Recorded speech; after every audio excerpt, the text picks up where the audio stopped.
Isaac Haxton has won $48 million playing poker. He's one of the top 10 poker players in the world, and he and I both do this simple life hack to keep our minds sharp and to stay one step ahead of the competition. It costs just a couple dollars a week, but you gotta be willing to stand out from a crowd and go against what most people are doing. So are you willing to do that?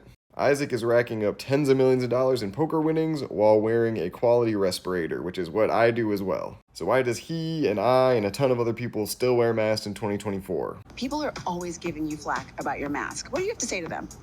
I'd rather not get sick. I think as time goes by, it's going to be increasingly clear that avoiding getting COVID is a pretty good idea. I agree with you. We'll have fun on your break, and we will see you soon. For him, when you're a poker player, your entire livelihood and your strategic edge is being able to do complex things with your brain, like calculating probabilities, weighing the strength of your hand against your opponent's, deciding when to bluff or to fold. It's very cognitively intense. And side note, he was also a youth chess champion, so he's a very, very smart guy who relies on his brain. Now, if you care about your brain and cognitive performance, COVID is really, really bad for your brain. Dr. Ziad Al-Ali is one of the world's leading long COVID experts. He says COVID-19 poses a serious risk to brain health even in mild cases, and the effects are now being revealed at the population level. Some evidence suggests that COVID can fuse neurons together, and it can also cause nerve cells to drift apart from each other. It's very versatile. It is more multi-talented than we are.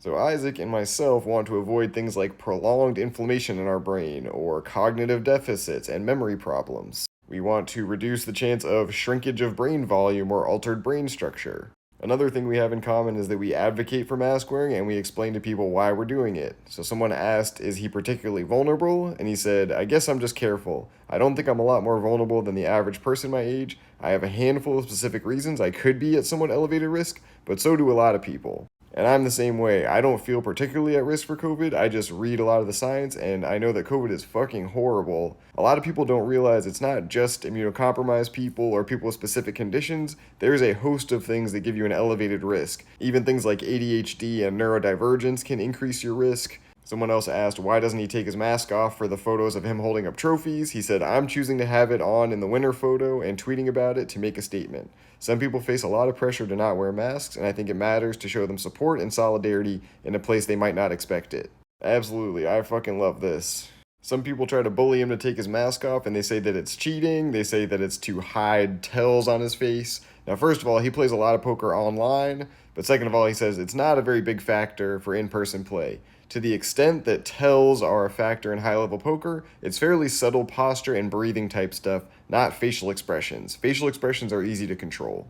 The poker player Phil Hellmuth has been causing a scene recently saying that he shouldn't be allowed to wear a mask, which, echoes broader things happening in our society, like North Carolina trying to outlaw masks even for medical reasons. And he's also pro-vaccine and explains why. So here he is acknowledging that the vaccines can have side effects for some people, but he says it's a real thing but quite rare.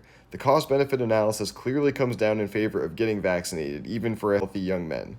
He shares a study in South Korea. A study of 44 million people found vaccine-related myocarditis in 1 out of 100,000 people. COVID itself causes myocarditis at much higher rates, as well as a host of other side effects. I'm going to do a part 2 sharing some clips from a podcast Isaac was on, because I think he had some very powerful words, and I didn't want to make this video really, really long. So to return to the original framing of the video, Isaac and I, we see the data. We don't want COVID to mess with our brain or our heart or our body. We are trying to get it as few times as possible.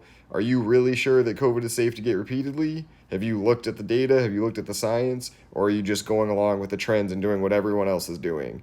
And is that a good idea? Is it going to pay off in the long term?